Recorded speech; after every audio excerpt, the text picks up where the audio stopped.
Mesdames et messieurs, bonjour. Associations et fondations à l'horizon 2020 vers un nouveau contrat social avec un point d'interrogation. Voilà ce que nous allons essayer de traiter à cette tribune aujourd'hui devant vous. Je me présente, Hugues Sibyl, je suis vice-président du Crédit Coopératif et président de l'Avise. Le Crédit Coopératif est partenaire du forum depuis sa création, avec d'autres. Je salue en particulier Agnès Bricard, qui est la présidente de l'Ordre des experts comptables, qui est depuis longtemps partenaire de ce forum. Nous avons 1h45 pour esquisser, parce qu'en 1h45, sur des sujets aussi compliqués, ce n'est pas évident, pour esquisser des pistes pour 2020 pour les associations. Et ensuite, nous aurons l'intervention du ministre Luc Châtel. Pourquoi se projeter vers l'avenir en 2020? Parce que le monde associatif bouge beaucoup et surtout autour de lui, le monde bouge beaucoup. Les entreprises, les territoires font depuis longtemps des exercices de prospective. Il est normal que le monde associatif le fasse. Et vous allez voir qu'il y a des travaux à l'heure actuelle fort intéressants, en particulier initiés par la Fonda, qui sont en train de rechercher ces pistes de l'avenir à horizon 2020. Pour moi, la réussite d'un projet associatif repose sur 3 pieds qui vont changer d'ici 2020. Et nous allons essayer de regarder comment. D'abord, il faut un projet d'utilité sociale clair. Or, comment sera prise en charge l'utilité sociale en 2020? Qu'attendent les citoyens? Qu'attendent les pouvoirs publics pour cette utilité sociale? Deuxièmement, il faut un modèle économique pérenne. Mais qu'est-ce que seront les finances publiques en 2020 et qui contribue sensiblement au financement associatif? Donc, qui financera le budget associatif français, dont je rappelle qu'il est aujourd'hui de 70 milliards d'euros? Enfin, troisième élément de la réussite, c'est une gouvernance efficace qui associe des bénévoles, des salariés. Et qu'en sera-t-il en 2020, en particulier sur les problématiques du bénévolat et de l'emploi? Voilà. Ces thèmes donc, sont des thèmes sur lesquels un certain nombre de gens travaillent aujourd'hui. Je vous invite à vous reporter au supplément du Monde Association qui en parle. Je vous invite à aller également sur le site de la Fonda pour voir les travaux en cours, et puis d'autres, parce que nous n'allons pas épuiser le sujet aujourd'hui. Nous allons avoir 3 temps. Le premier temps, les grandes questions à l'horizon 2020, avec une intervention centrale de Viviane Tchernonog, qui va, en tant que chercheuse sur ces sujets depuis fort longtemps, nous cadrer cette question de 2020, chargée de recherche au CNRS, puis les réactions de la CPCA, de la Fonda et de la Fondation de France. Ce sera le temps du cadrage. Nous aurons 2 agrandissements ensuite sur l'emploi associatif à horizon 2020 et les relations associations-entreprises à horizon 2020. Puis une phase de conclusion et l'intervention du ministre. Voilà, tout ça donc va être assez scandé, donc j'invite les intervenants que je ne présente pas tout de suite, je les présenterai au fur et à mesure pour gagner un peu de temps, à être ramassés et concis dans leurs interventions, et j'y veillerai.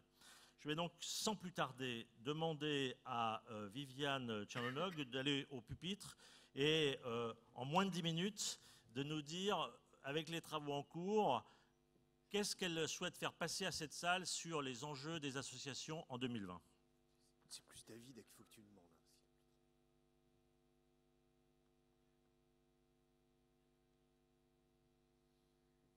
Alors, je suis très heureuse et très honorée de vous présenter une enquête auprès des acteurs associatifs, mais qui a été réalisée par un groupe de travail de la Fonda sous la présidence très active de Jacqueline Mangin, qui est avec nous.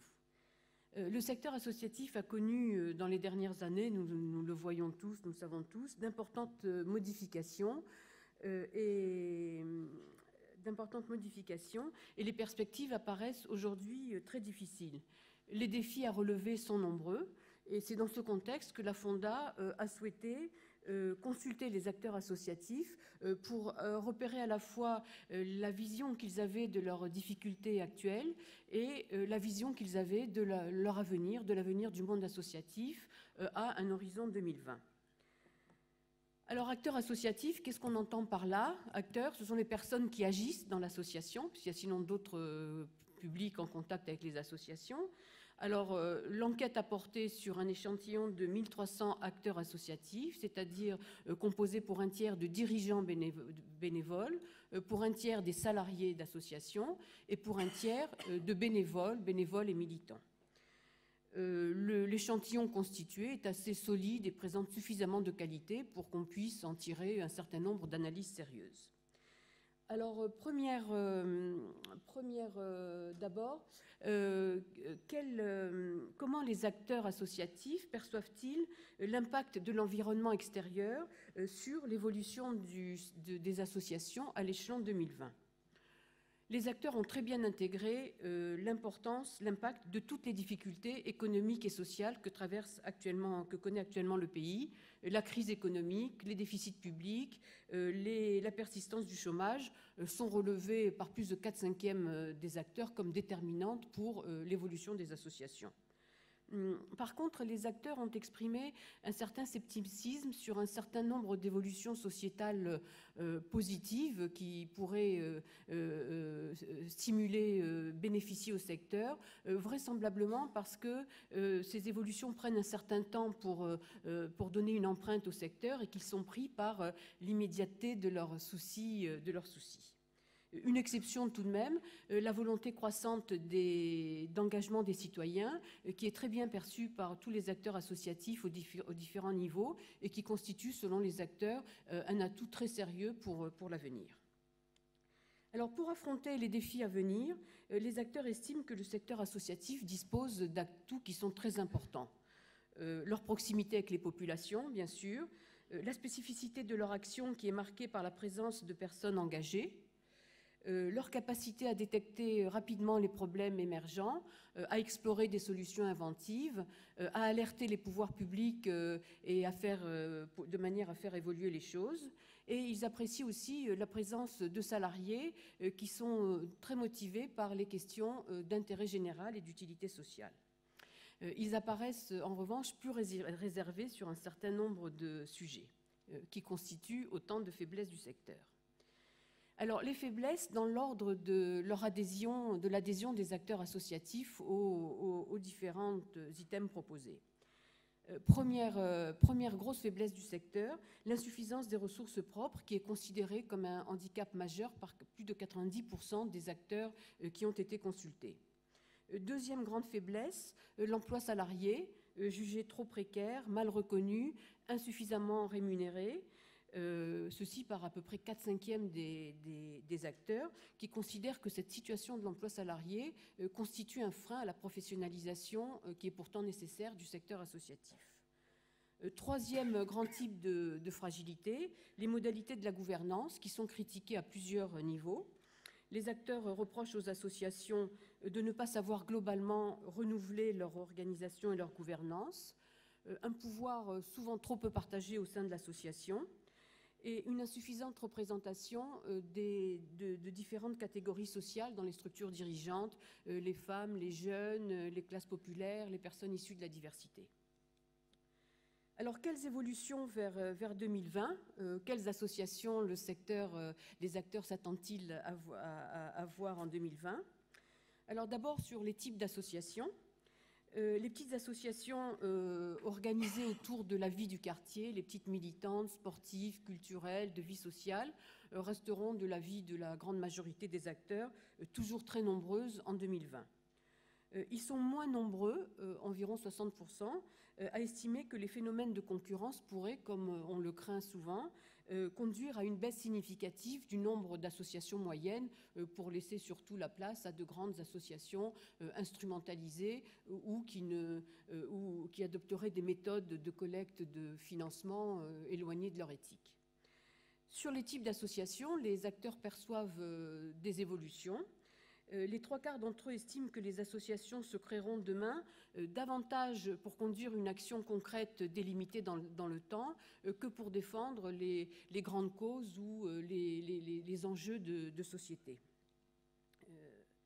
Alors, les questions de financement, on les traite très vite ici, bien sûr, mais on les retrouve à tous les niveaux de la consultation. Plus de 90% des répondants prévoient d'importantes difficultés à venir, avec la baisse des financements publics qui sera encore aggravée par une conjoncture plus économique selon les acteurs dans les années à venir. Ils sont peu nombreux à estimer que le mécénat soutiendra d'une façon significative les associations. Et dans ces conditions, bien sûr, ils estiment que les associations n'auront pas d'autre choix, pas d'autre solution que de s'appuyer sur le développement d'activités marchandes pour trouver les ressources qui sont nécessaires à leur projet. Mais pour autant, et paradoxalement, les acteurs ne considèrent pas vraiment que ce rapprochement du modèle associatif vers le modèle de l'entreprise pourrait être de nature à transformer les spécificités du monde associatif, ni même à déplacer leur public cible vers des publics qui seraient plus solvables, puisqu'appelés à participer davantage financièrement. Le bénévolat. Les acteurs estiment d'une façon générale que le bénévolat va continuer à se développer, mais qu'il subira quelques transformations.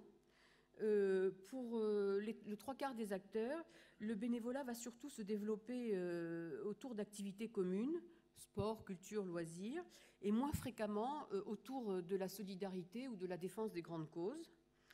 Les acteurs estiment aussi que les problèmes d'adaptation du bénévolat aux besoins des associations vont persister à l'horizon 2020.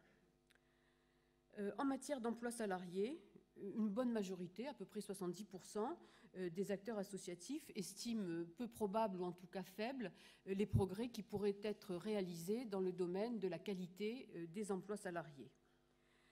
En matière de gouvernance aussi, les acteurs pensent que quelques progrès seront réalisés, mais principalement dans la mixité au sens large du terme des structures dirigeantes et pas du tout dans les autres aspects de gouvernance qu'ils ont considérés comme des fragilités.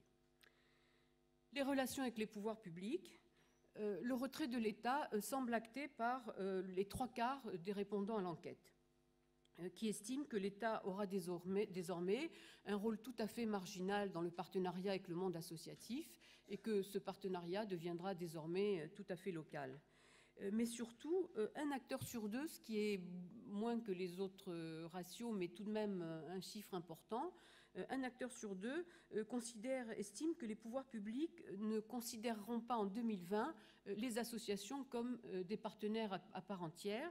Et cette situation sera d'autant plus forte et gênante que le secteur associatif restera divisé et ne parviendra pas à porter une parole commune. Alors voici très schématiquement dessinés les résultats de cette enquête, dont les résultats seront restitués d'une façon très détaillée à l'université d'automne de la Fonda. Excusez-moi. Alors, quelques mots, là, on a restitué le grand socle de réponses, les réponses que partagent la plupart des acteurs associatifs. Mais qui pense quoi? Tout le monde ne pense pas la même chose. Et au-delà de ce socle de réponses, on peut distinguer quelques nuances selon le profil, selon la sociologie des acteurs consultés. En conclusion, donc? Oui, c'est la conclusion, tout à fait. Les femmes apparaissent un peu moins critiques et plus confiantes dans l'avenir que les hommes. Les jeunes et les seniors apparaissent beaucoup plus confiants. Les tranches d'âge actives, notamment 45-65 ans, apparaissent plus inquiets. Et l'inquiétude augmente avec le niveau de formation. Plus on est diplômé, plus on est inquiet. Selon les catégories d'acteurs, les salariés sont certainement ceux qui manifestent le plus d'inquiétude et d'amertume sur les évolutions à venir. Les dirigeants bénévoles ont des avis qui sont souvent plus nuancés, ça dépend des types d'associations dans lesquelles ils se trouvent, mais le sentiment d'inquiétude domine. Et les bénévoles et les militants sont par contre, au contraire, souvent très confiants, même parfois sereins sur les évolutions à venir.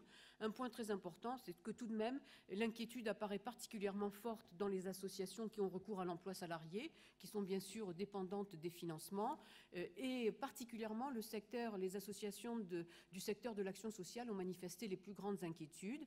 Et je finirai par une dernière phrase un petit peu plus optimiste que tout ce que j'ai dit. Le secteur, il s'est jugé avec beaucoup de lucidité, d'ailleurs avec une certaine sévérité comparativement aux sondages qui nous ont été présentés ici. Mais quelles que soient les formes d'inquiétude qu'ils ont manifestées, 4/5 des consultants de l'enquête estiment que le secteur associatif, que les associations auront les capacités de peser sur les transformations futures de la société. Merci. Merci beaucoup, Viviane. On peut l'applaudir. en ouvrant la suite de nos discussions, je crois que ce climat peut-être d'inquiétude se traduit y compris dans la participation à ce forum, puisqu'il y a 20% de plus que l'année dernière de gens qui participent à ce forum. Je crois qu'on est à 4700 inscrits. Donc c'est bien sûr des interrogations, mais aussi sans doute de votre part qui est devenu ici des inquiétudes. Viviane a été obligée d'être prise par le temps, mais moi il y a quand même 2 chiffres que je vous donne en complément. Le premier, c'est que aujourd'hui l'État financièrement il est passé de 15 à 10% des financements associatifs. Donc ayons en tête que dans notre pays, sur 100 € arrivant dans le monde associatif, il n'y en a plus que 10% qui viennent de l'État. Donc par rapport à une certaine représentation qu'on peut avoir, les choses ont quand même profondément changé. Et que deuxièmement, et ça va être la transition ensuite vers les premiers intervenants, les collectivités locales qui ont pris le relais, aujourd'hui sont en difficulté. Et dans les travaux de Viviane Chandonog, on voit qu'en 2010-2011, les conseils généraux sont à -3, -4% de financement, ce qui fait tout de suite des masses importantes. Donc voilà. Alors, je me tourne vers Jacqueline Mangin. Donc, Jacqueline, vous avez donc lancé avec la Fonda ces travaux. Et finalement, et on l'entend d'ailleurs un peu dans les médias qui ont couvert ce forum, la question c'est est-ce que le monde associatif est face à des ruptures? C'est-à-dire que ce qui se passe, qui vient d'être décrit, est-ce que ça veut dire que là, dans les 5-6 ans qui viennent, on est devant une évolution ou devant des ruptures, et des ruptures significatives, et lesquelles et comment les aborder? Merci. Merci. La Fonda a toujours travaillé sur la prospective finalement. On a toujours essayé de se pencher collectivement sur des sujets qui nous apparaissaient devoir être très importants dans les années qui viennent. C'est comme ça qu'il y a longtemps déjà, on avait travaillé sur l'appel aux fonds privés, ce qui n'était pas du tout évident dans le milieu associatif de l'époque. Nous avons travaillé aussi sur les communications au moment où les associations considéraient un peu les médias comme des diables qui allaient pervertir le côté collectif des associations. Donc il nous a semblé aujourd'hui, où en effet l'inquiétude est assez palpable dans pas mal de secteurs associatifs, de se dire il ne faut pas rester dans cette espèce d'inquiétude qui est paralysante, il faut au contraire essayer d'éclairer la route pour voir où ça risque de nous mener et donc que faire. Alors, je voudrais dire qu'il me semble qu'il y a 3 ruptures qui sont déjà produites ou qui sont en train de se produire. La première, elle est de nature bien sûr économique et financière, on en a parlé, mais je voudrais insister sur un autre point. Les associations, pendant toute leur histoire pratiquement, avaient tout à fait conscience d'être partie prenante de l'intérêt général, et quelquefois d'ailleurs seules portant l'intérêt général. Et leur forme d'organisation, qui se fait sans partage de profit, on était dans une espèce de morale associative qui nous positionnait d'une manière différente dans les acteurs de la société. Et quand on a commencé à nous dire que pas du tout, on se rapprochait parfaitement des entreprises, que nous entrions finalement dans la concurrence, beaucoup d'associations qui avaient évidemment des activités économiques sont tombées des nues quelque part.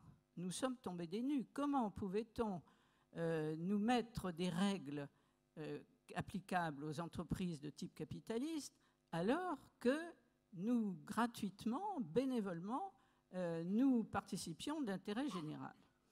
Or, il faut bien reconnaître qu'aujourd'hui, nous sommes engagés dans une concurrence, malgré nous, et qui se traduit bien évidemment par l'appel à projets, par l'appel d'offres, qui est l'illustration de l'affaire. Or, cet alignement sur le droit commun, on le voit bien déjà aujourd'hui, nous entraîne vers une banalisation. Si on peut entrer en concurrence, ça veut dire qu'on fait des choses similaires à ce que font les entreprises. Et puis, surtout, nous paralyse sur le plan d'innovation.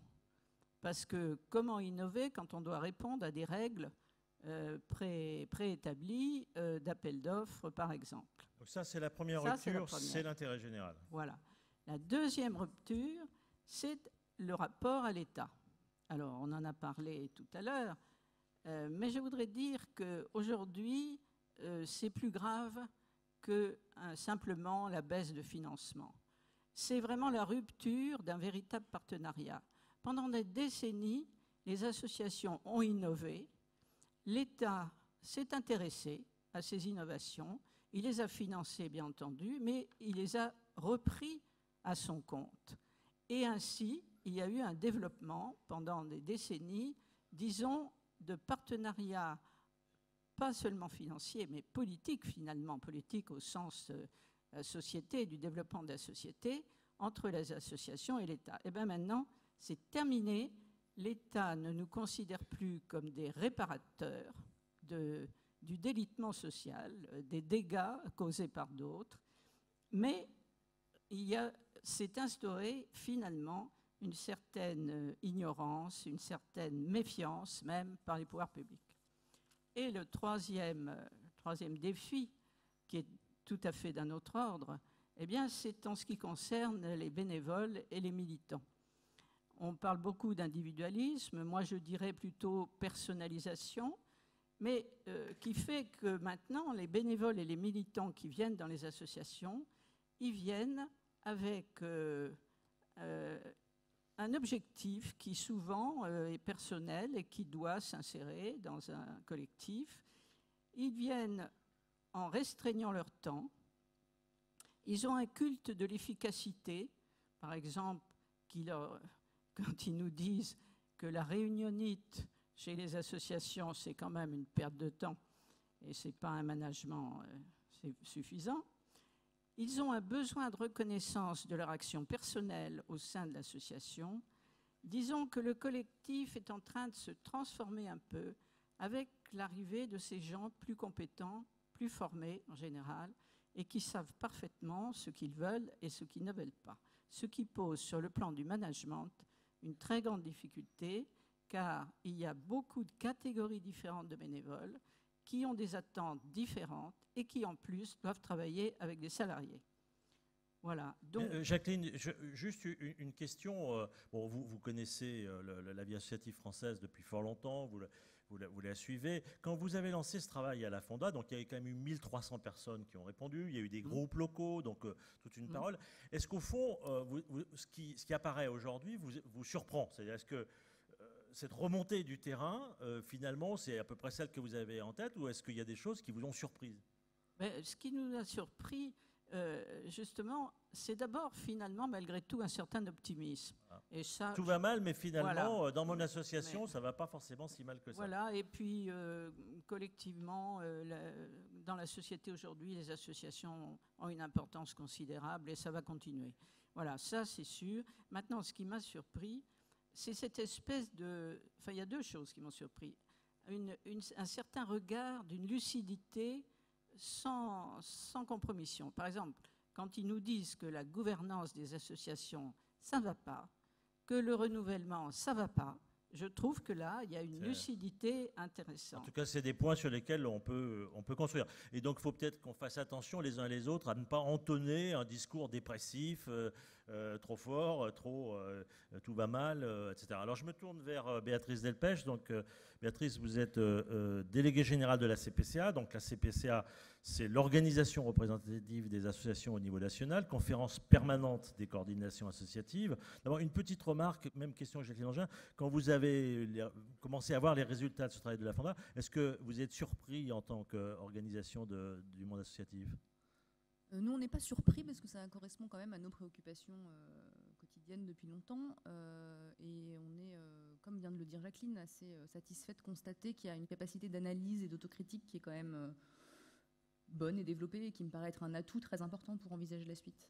Alors donc Jacqueline dit de son point de vue 3 ruptures, les a citées. Vous, là c'est un travail d'un think tank, c'est un travail de réflexion. Vous en tant qu'organisation politique représentative, qu'est-ce que vous retenez ça dans votre analyse de représentation du monde associatif à horizon 2020? Quels sont du coup vos priorités de sujets à mettre en avant pour finalement ne pas faire que subir, parce que réfléchir à 2020, c'est pas simplement de se dire on sera où, mais sans rien faire.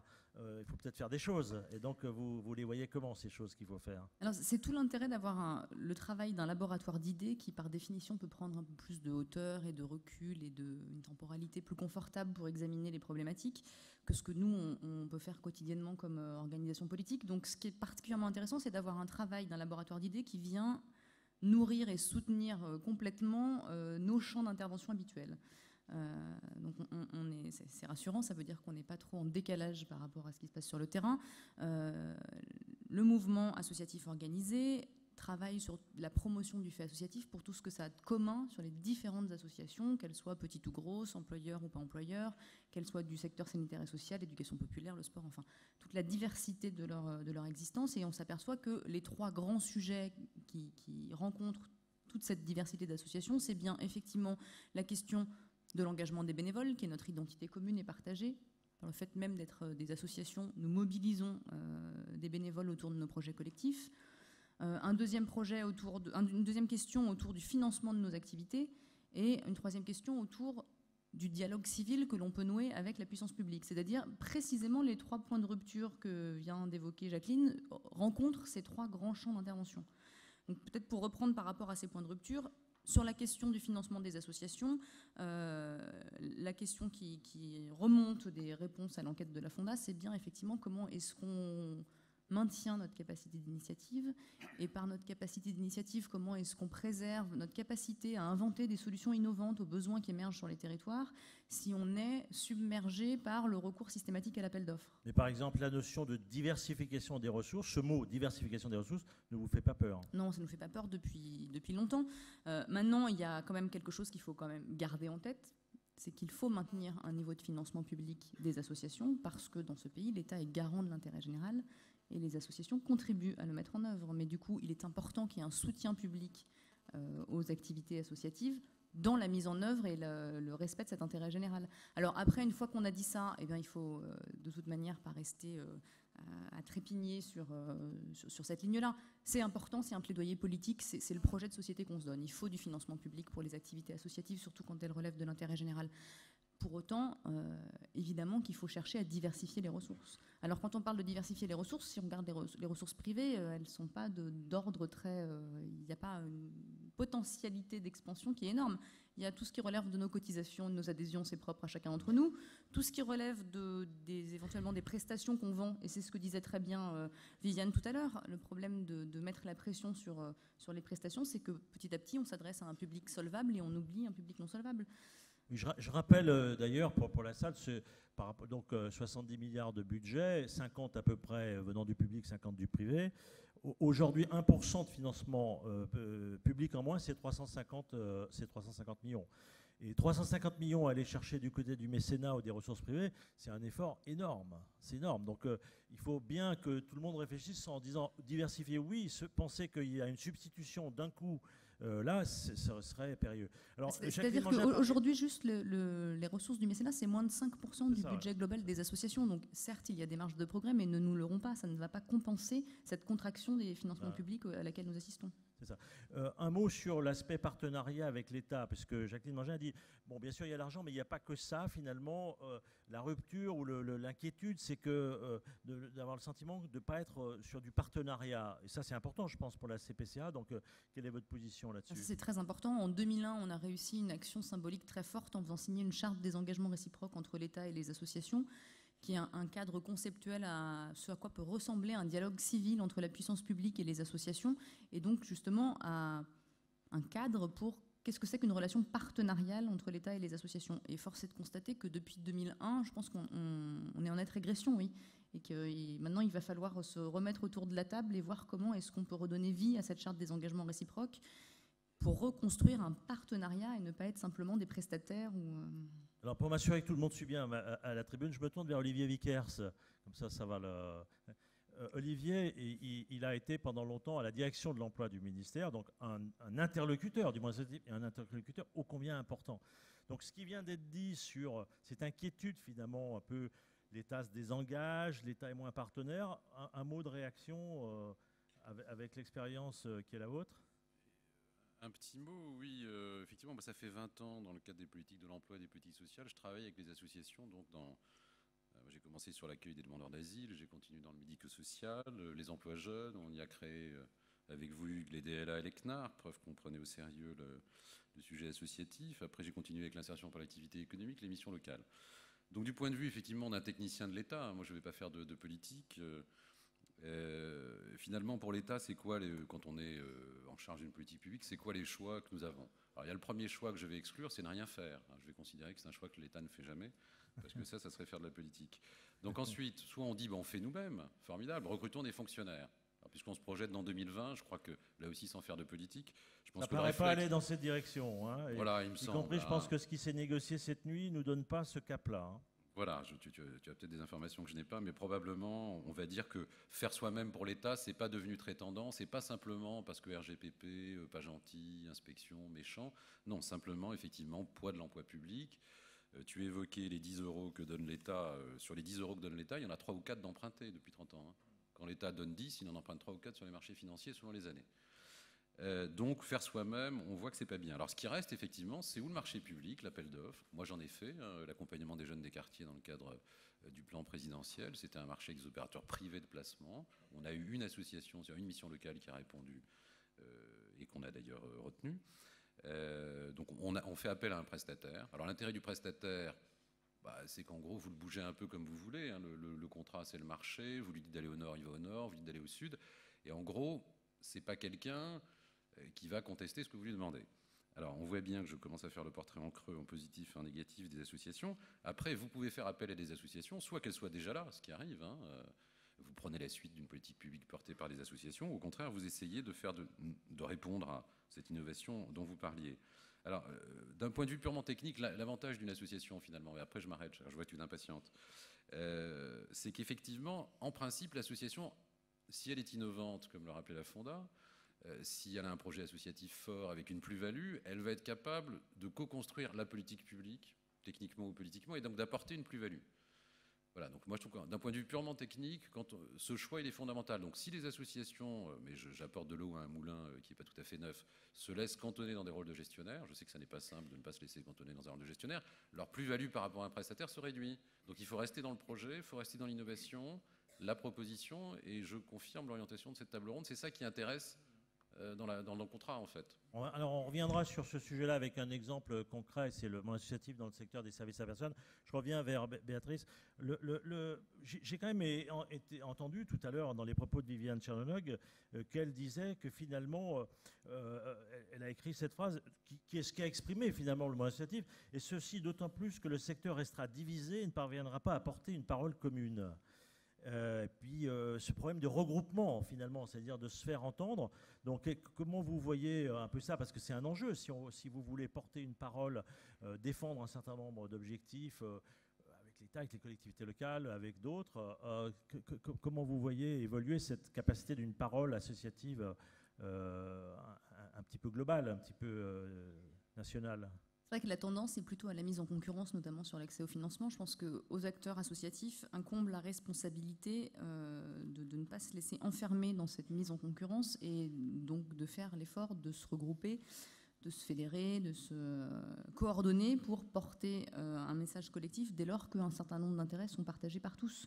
Donc notre organisation du secteur associatif par grands secteurs d'activité, elle est pertinente pour créer de l'intelligence collective sur des domaines partagés et pour avoir une interlocution directe avec des ministres qui sont en charge des questions qui sont traitées par les associations. Mais au-delà de cette organisation en miroir de l'État et verticale sur des champs d'activité, je crois qu'on a plus que jamais besoin, dans la période de mutation profonde que nous sommes en train de rencontrer, d'avoir une parole transversale à tous les secteurs qui soient fortes et qui soient coordonnées. Et ça, c'est aussi de notre responsabilité, acteurs associatifs, de faire en sorte de la nourrir, de la porter, et que chacun ne joue pas son jeu dans son coin, dans son secteur, mais soit bien en capacité de partager ces grands enjeux communs.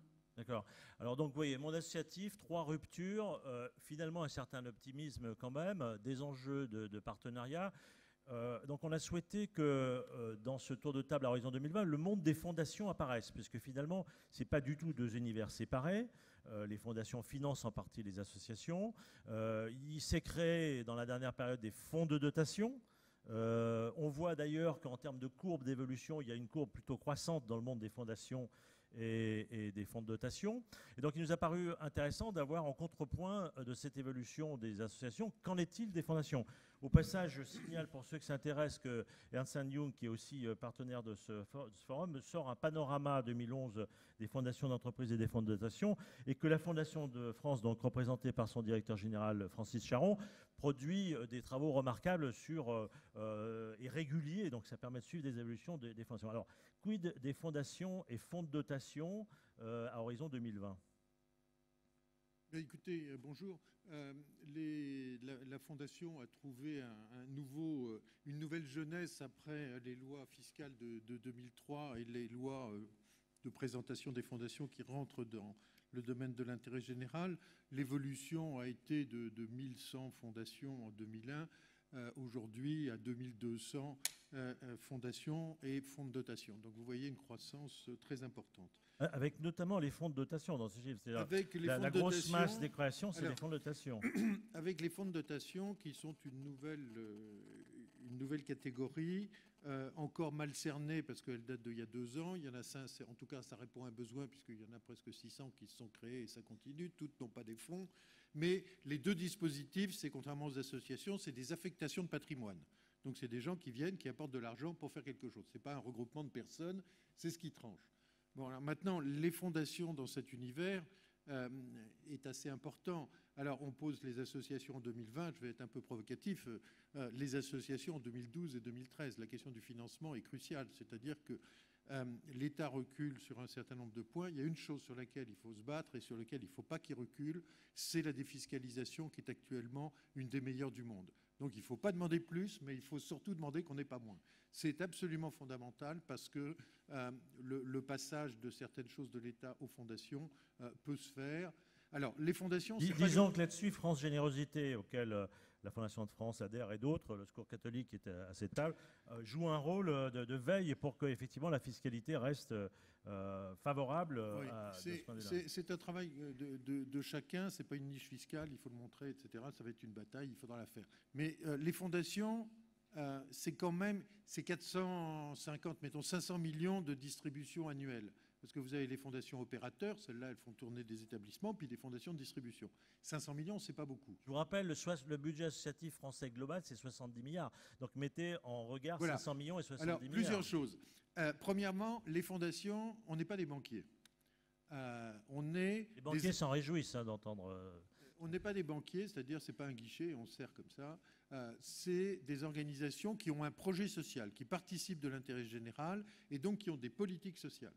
Politique culturelle, politique d'environnement. Donc elles procèdent souvent par appel d'offres, même si l'appel d'offres est un peu difficile pour les associations, mais ça permet aussi de pas seulement donner des financements, ça permet de faire de la capitalisation, du conseil, de l'accompagnement. Donc ça c'est important.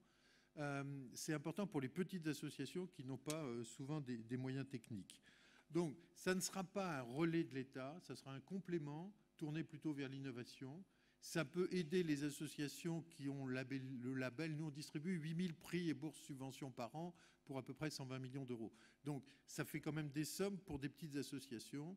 Aujourd'hui, je crois que du moins la difficulté de demain, ça ne sera pas les petites associations de rue de quartier, ni les grosses associations qui ont les moyens de se développer, ça sera les intermédiaires qui sont arrivés à des niveaux de frais de structure et qui sont assez importants et pour laquelle il faudra trouver un modèle économique efficient. Mais Francis, la France, si on compare au pays dans lequel le monde des fondations est un monde extrêmement puissant, les États-Unis, on est dans un autre pays.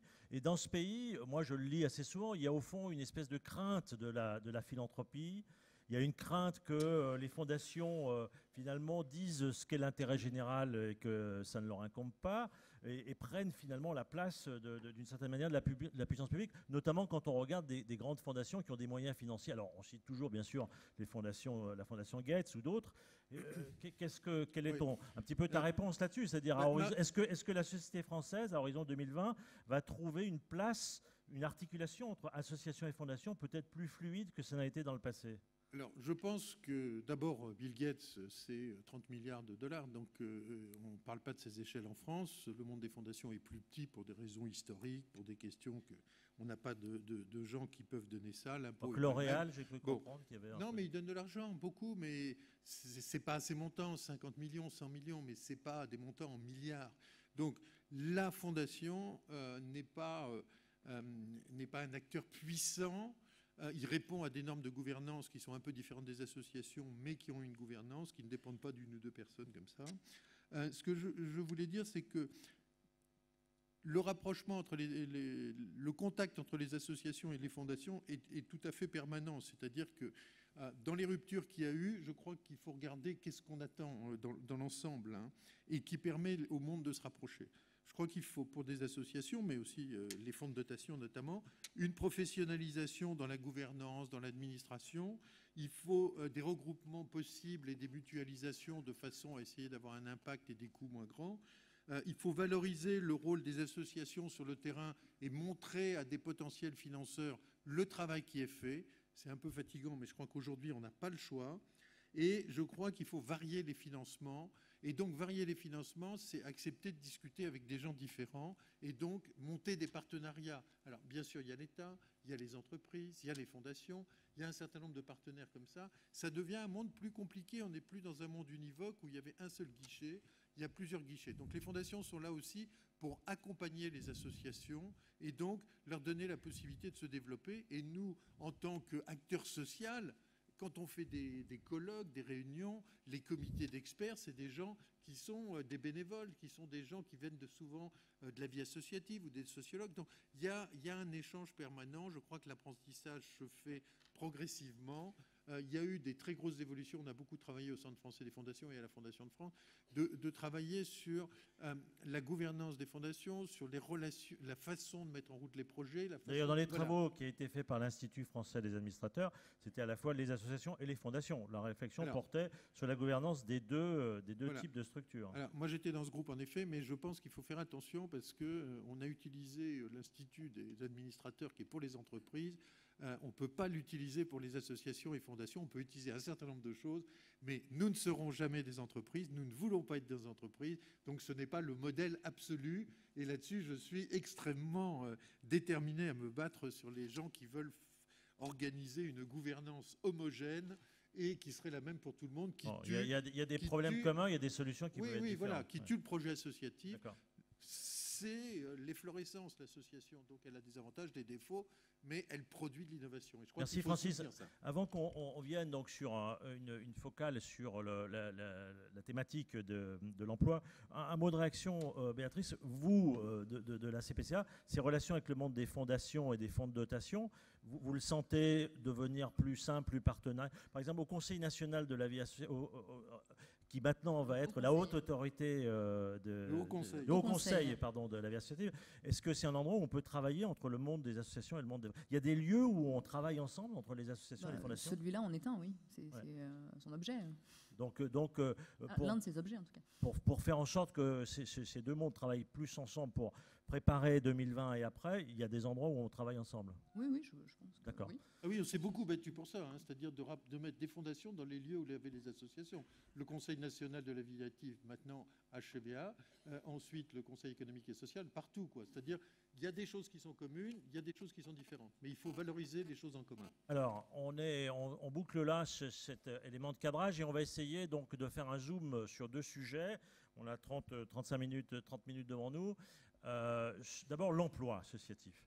L'emploi, on parle souvent, en tout cas dans le monde des entreprises, de gestion prévisionnelle des emplois. Donc là, on se tourne vers 2020. Donc, quel est le prévisionnel des emplois associatifs? Donc moi, ce que j'ai vu, c'est que, et ce sur quoi nous avons discuté, travaillé avec Viviane, c'est que dans les dernières années, le monde associatif a créé de l'emploi. Quand on regarde de plus près, il faut bien regarder, distinguer le nombre de fiches de paye et puis des équivalents temps plein. C'est pas forcément la même chose. C'est-à-dire qu'il y a quand même beaucoup de temps partiel dans le monde associatif, mais on a créé. Et là, d'après les chiffres de la COS, pour la première fois, il y a une rupture. Vous allez me dire ce que vous en pensez.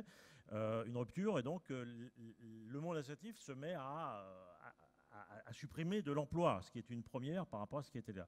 Donc, Hugues Widor, vous êtes vice-président de l'UGRS, vous êtes par ailleurs directeur général d'un réseau d'associations qui s'appelle ADESA à domicile. Donc, on va revenir sur les services à la personne. Mais avec votre responsabilité du SGRES, qui est donc des syndicats d'employeurs du secteur de l'économie sociale, comment vous analysez ce prévisionnel de l'emploi associatif? On l'analyse avec un certain nombre de signaux d'alerte. Je voudrais d'abord revenir sur ce qu'est l'UGRES, deux mots, parce que c'est important de dire de quoi on parle et d'où l'on est. Et du coup, tout à l'heure, on parlait d'unité et de volonté de travailler ensemble. L'UGRES est un de ces lieux où justement nous construisons ensemble, entre syndicats d'employeurs, des politiques d'emploi, des politiques de formation, visant justement à préparer l'avenir. Et on a besoin de ces lieux qui sont des lieux de cohérence et des lieux où justement on peut construire ensemble. C'est quoi le rôle d'un syndicat d'employeurs associatif? Un syndicat d'employeurs associatif, ça a pour vocation de développer un dialogue social avec les organisations syndicales de salariés et de co-construire, parce que vraiment là on a parlé de co-construction tout à l'heure avec les pouvoirs publics, mais on est aussi avec les syndicats de salariés dans une volonté de co-construire des dispositifs nationaux qui s'appliquent à l'ensemble des salariés, des employeurs. Je vais donner deux exemples qui vont éclairer le point de vue, notamment en termes d'emploi et de rémunération. Donc on a ce qu'on appelle des classifications qui permettent de définir des emplois et qui permettent aussi d'outiller cette fonction employeur avec à terme des évaluations, des objectifs. Ça c'est sur le volet capacité à construire. Après, sur le volet financement, c'est aussi en lien avec les OPCA, c'est les organismes paritaires collecteurs agréés, qui sont par exemple l'Uniformation pour le secteur de l'économie sociale, il y en a un autre qui s'appelle UNIFAF. C'est de développer donc des accords qui permettent de construire là aussi des parcours professionnels, de mettre en place des outils d'observation. On a par exemple au niveau d'Uniformation des outils d'observation du secteur sur l'emploi, sur les territoires et au niveau national. Et là, pour donner un exemple concret dans l'aide à domicile, nous sommes en train de négocier... On va venir sur l'aide à domicile après. Avec non, mais je termine juste pour illustrer ce qu'on peut construire en tant que syndicat d'employeurs avec les organisations syndicales de salariés. Parce qu'on a souvent une forme de méconnaissance de ce que cela peut faire. Et un syndicat d'employeurs permet de construire des dispositifs nationaux qui permettent d'outiller cette fonction sur les territoires de l'emploi et de la formation. D'accord, donc vous êtes bien placé pour observer l'emploi associatif. Donc moi j'ai une question immédiate. Quand on regarde les chiffres des 10 dernières années, l'emploi jusqu'en 2010, l'emploi associatif a progressé de 2% par an. Alors que si on le compare à l'ensemble de l'emploi, on voit bien qu'il y avait... Quel est votre... Non pas, je ne vous demande pas de lire dans le Marc Café ce qu'il en est, mais de ce que vous voyez de là où vous êtes, vous pensez qu'il y a une rupture aujourd'hui, mais que finalement l'emploi associatif va redémarrer, ou qu'on est plutôt sur un tassement et disons-le, un recul dans les années qui viennent, en volume en tout cas, de l'emploi associatif? D'accord, 3 éléments très simples. L'emploi associatif, c'est 1,7 million de salariés. Donc en France, ça compte. Quand on est sur l'économie sociale, c'est 10% du salariat français. Ce n'est pas neutre. Donc dire qu'on est partenaire public, oui, forcément, puisque ça concerne 2,1 millions de salariés. Donc on ne peut pas mettre de côté l'économie sociale dans les politiques d'emploi et de formation, c'est absolument impossible. C'est pour ça que, par nature, nous sommes partenaires des pouvoirs publics. Alors il peut y avoir des frictions, il peut y avoir des évolutions, il peut y avoir des refondations de ce partenariat, ça c'est clair. Mais il faut qu'il existe, sans quoi on ne peut pas mettre en place ne serait-ce que des politiques sociales sur lesquelles sont engagés les pouvoirs publics, si je prends sur le secteur de l'aide à domicile, et qui est sur un financement, mais qui est là, qui n'est pas de 10%, qui est de 90% du financement. Pour revenir à l'emploi, premier indicateur, le nombre d'emplois. Deuxième indicateur, par rapport à l'évolution de la pyramide des âges. Là, on a des clignotants qui passent au rouge. Pourquoi ? Parce qu'en 2020, aujourd'hui, nous avons 608 000 salariés sur les 1,7 million qui ont 50 ans et plus. Donc, ce qui veut dire qu'en 2020, il y a un renouvellement à définir, à accompagner, et qui est une obligation à la fois des entreprises associatives sur les territoires, à la fois une responsabilité qui incombe aux syndicats d'employeurs dans des politiques de gestion prévisionnelle des emplois et des compétences. Un sujet majeur, parce que sans compétences, sans rajeunissement, il y aura un problème. Alors, je voudrais venir maintenant sur un point qui est la qualité de ces emplois. Parce que moi, ce que j'ai cru capter de l'étude de la Fonda, qui s'exprime par les 1700 qui ont été interrogés, par les groupes locaux, et aussi par les organisations syndicales de salariés du secteur associatif, c'est quand même une inquiétude, je vais le dire tel quel, d'une certaine dégradation possible de la qualité des emplois dans le secteur associatif. C'est-à-dire le nombre de temps partiel, le nombre de contrats à durée déterminée, le niveau de rémunération.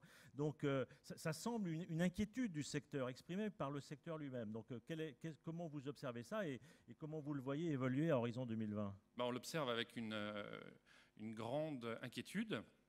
Pourquoi ? Parce qu'on ne peut pas raisonner sur des politiques d'emploi ou sur des dispositifs techniques d'accompagnement à la fonction employeur sans le déconnecter des problématiques socio-économiques. Or, un seul exemple pour illustrer les choses, le secteur de l'aide à domicile a licencié en 2010 près de 5000 salariés. Aujourd'hui, sur 2011, on est sur un risque de licenciement de 15 000 salariés. Dès lors, effectivement, il y a une forme de précarité qui s'installe. Et quand on parle, par exemple, à des entreprises de l'aide à domicile, de prévision à 2020, et que les pouvoirs publics nous indiquent qu'il y a, sur cette question-là, 400 000 à 500 000 emplois à créer sur les personnes âgées, pour accompagner les personnes âgées et les personnes handicapées, comment est-ce que demain, ces entreprises pourront continuer à offrir ce service si elles disparaissent aujourd'hui ? Vous me fournissez une belle transition vers Olivier Vickers. Donc, Olivier, j'avais souhaité que tu sois là. Donc, tu es maintenant directeur général de l'Agence nationale des services à la personne, donc agence publique, donc qui est une agence qui anime ce qui avait été finalement un peu les grandes orientations du plan Borloo sur les services à la personne. Or, pour avoir un service, avoir des services à la personne de qualité dans le monde associatif, il faut avoir des emplois de qualité. Et donc, quelles sont les observations et puis quelles sont au fond les orientations de ton agence pour faire en sorte que ces emplois correspondent aux besoins du secteur d'aide à domicile et des services à la personne, qui a un énorme gisement d'emploi, enfin gisement ou d'emploi aujourd'hui et éventuellement de gisement d'emploi demain. Oui, alors si tu me permets de faire une propre transition par rapport à ce que je disais tout à l'heure, dans la relation finalement pouvoir public, citoyen, association. Donc le fait que les associations ne doivent pas se laisser mettre dans une situation de gestionnaire de politique qu'elles jugeront insuffisante, précisément parce qu'elles analysent différemment le besoin social. Dans les services à la personne, on a envie, c'est presque un sujet de colloque, donc on est dans cette situation, c'est-à-dire qu'on a une situation où les destinataires des services, le grand public, n'y comprend pas grand-chose, à quelles conditions je me maintiendrai à domicile, des associations qui disent les financements publics sont insuffisants pour que le service soit de qualité, et des financeurs au contraire qui se disent est-ce que tout ça ne coûte pas cher, est-ce qu'on sait où va l'argent ? Donc on est typique dans une situation où les associations, de mon point de vue, doivent reprendre la casquette de l'innovation, de la demande sociale, faire des propositions, pas simplement d'un volume de crédits supplémentaires, mais de type de service, de type de prestation, de type d'innovation. Mais elles disent on est soumis à des appels d'offres, on n'a plus la possibilité de faire des propositions. Non, sur les services à la personne, tu as des appels d'offres, la loi de 75, mais c'est un autre sujet de colloque. Là aussi, tu ne me rajeunis pas. Ouais, surtout qu'il reste 3 minutes. Alors, oui, c'est des appels d'offres, mais si tu prends qui preste pour les conseils généraux depuis 30 ans, à mon avis, tu n'as pas beaucoup d'entrants et pas beaucoup de sortants. Bon. Alors, la qualité de l'emploi, avec Hugues, avec sa casquette LSA, effectivement, dans les services à la personne, on a 98% de femmes, moyenne d'âge 48 ans, turnover très élevé, ce qui fait que toutes les statistiques sur la destruction d'emplois, elles sont extrêmement compliquées à établir, à vrai dire, temps partiel, et en même temps, un besoin de services considérable et de concitoyens dont le niveau culturel d'exigence s'élève et qui veulent des services avec de plus en plus de qualité. Donc, alors, est-ce que c'est la quadrature du cercle ? Ah bah si je forme, mais j'ai pas l'argent, donc j'aurai pas la qualité. Ou est-ce qu'il y a quand même des moyens de s'en sortir parce que la France est à la fois un grand pays, un pays où les métiers sont respectés et les gens sont professionnels. Donc c'est vrai qu'on est un peu dans un entre-deux, y compris pour la création d'emplois, même si on a créé de l'emploi dans les services à la personne, alors que l'économie française détruisait 378 000 emplois l'an dernier, les SAP en créent 11 000. D'accord, temps partiel, oui, féminisé, non, mais pas vrai, assez qualifié. Donc voilà, je pense que pendant l'inquiétude, la vente continue, donc il y a beaucoup de choses qui se passent assez positives. On est en train de lancer une opération sur le recours à l'alternance dans le secteur, à la fois modeste et ambitieuse, pour monter le niveau des qualifications, parce qu'il n'y a pas le choix. Il n'y a pas de choix. Les services et le terme de partenariat, parce que ça a été dit, finalement, nous, associations, on a envie, avec la puissance publique, l'État, les agences publiques, de travailler en partenariat. Donc, l'Agence des services à la personne travaille en partenariat avec le secteur associatif. Vous discutez avec les syndicats d'employeurs Alors, on discute avec tout le monde, et tu l'as rappelé, on n'est pas seul. On discute même avec des gens que les associations n'aiment pas toujours croiser, parce qu'on ne déteste pas que son double, on déteste parfois des gens qui ne vous ressemblent pas assez, mais enfin, le secteur privé lucratif, ce mot terrible. Et pire encore, peut-être, ça c'est une nouveauté, le particulier employeur. Parce que l'essentiel des services à la personne, c'est de l'emploi direct. C'est monsieur, madame, machin qui ont leur employé de maison. Et ça, le secteur associatif a aussi du mal à reconnaître cette diversité. Je pense que dans la modernisation et l'innovation, c'est le respect des différences, le partage d'un socle de qualité commun, quel que soit le mode d'intervention, et le statut juridique. En France, moi je conseille toujours de rentrer par le métier, ce qui fédère les gens, et de laisser l'institutionnel, le juridique, à côté, même s'il ne faut pas l'oublier. Et c'est ce qu'on essaie de faire à l'agence, parler avec tout le monde sur ce qui fédère et encourager ce qui marche. Et donc, pour conclure, si on essaye de dire, bon, à horizon, on dit 2020 pour frapper les esprits, mais dans ce secteur des services à la personne, l'évolution de l'emploi au plan quantitatif et qualitatif, si on voulait le caractériser en 2-3 mots, de la manière dont vous le voyez à l'agence des services à la personne? On la voit de la même manière que tout le monde, c'est-à-dire que le besoin de service et de qualité de service va augmenter de manière considérable. Après, faisons un peu de politique cette fois-ci, puisque l'agence est un lieu plus politique que quand j'étais technicien dans l'État, qui va capter la demande sociale et la traduire en politique publique? Est-ce que c'est simplement les politiques, avec des contraintes budgétaires trop fortes, ou est-ce que les associations vont retrouver une capacité, à partir de l'analyse des besoins du client et de la demande sociale, de dire voilà les politiques qu'il nous faut, et faire de la politique et de la technique, parce qu'une politique sans outils, ça n'a pas d'intérêt. Dire simplement il faut plus d'argent, ça ne marchera pas. Si vous l'avez bien écouté, je pense qu'à la sortie, il y a quelques cartes de visite qui pourraient s'échanger. Voilà, quelqu'un qui parle au nom d'une agence nationale et qui dit, pour mettre en place ma politique, j'ai besoin que vous, association, vous alliez vous identifier un peu quels sont les besoins des populations dans lesquelles je vais conduire une politique publique. Je m'excuse, j'aurais bien l'occasion de revenir avec vous, mais je vais quand même me tourner de l'autre côté. Une question sur la professionnalisation. Oui. Il faut savoir que la professionnalisation, elle est dans les services, mais elle est dans le fonctionnement aussi, et que donc partout, il faudra des gens plus formés et qui soient professionnels, et donc qui coûtent de l'argent, et donc c'est un paradigme sur lequel il faut travailler, parce que ça ne suffira pas juste de dire il faut faire mieux, mais derrière, il faut des gens. C'est vrai, d'où la question de l'accompagnement, qui est une question qui me tient à cœur, parce que je pense que le monde associatif a besoin d'être accompagné. On le sait dans le monde des entreprises. Dans le monde des entreprises, il y a des dispositifs d'accompagnement nombreux, il y a des fonds régionaux d'aide au conseil, et le monde associatif a besoin de la même chose. Il faut qu'il bouge, mais il a besoin d'être accompagné. Donc les dispositifs locaux d'accompagnement et plein d'autres choses. Juste un mot très très court, c'est pour témoigner de la capacité des acteurs associatifs à travailler ensemble et à faire des propositions. Tout à l'heure, on disait qu'on avait un rôle d'alerte par rapport au pouvoir public. Moi, je témoigne que nous avons travaillé entre 16 organisations depuis 2 ans, en dépassant nos frontières, je dirais, traditionnelles. Par exemple, dans ce rassemblement, on a la Mutualité française, on a la Croix-Rouge, on a les conseils communaux d'action sociale et l'ensemble des acteurs de la branche de l'aide à domicile. Et nous avons été en capacité... La Croix-Rouge, c'est 16 000 salariés, c'est ça, non? C'est ça, dont 6 000 qui travaillent dans le cadre de l'aide à domicile. Ouais, c'est ça, donc et c'est énorme. Autour de 300 000 salariés, en fait, qui sont représentés. Et nous avons, au-delà d'un rôle d'alerte vis-à-vis des pouvoirs publics, nous avons construit la base d'une réforme sur le système de tarification des services d'aide à domicile avec l'ADF, l'Assemblée des départements de France, et nous avons signé un partenariat le 21 septembre dernier avec Claudie Le Breton, le président. Juste pour témoigner... Non. Je me tourne vers l'autre côté. D'ailleurs, entre parenthèses, peut-être pour la suite, l'année prochaine, ce serait intéressant et important qu'on ait à la tribune des représentants des collectivités territoriales. Parce que c'est quand même un des gros sujets. Donc, je suis en train de me dire, en animant cette table ronde, qu'on aurait un élu local pour lui dire « Mais alors, vous, comment vous voyez la chose ?» Ce ne serait pas inintéressant. Alors, on ne pouvait pas tout dire, on a choisi de parler des relations avec les entreprises.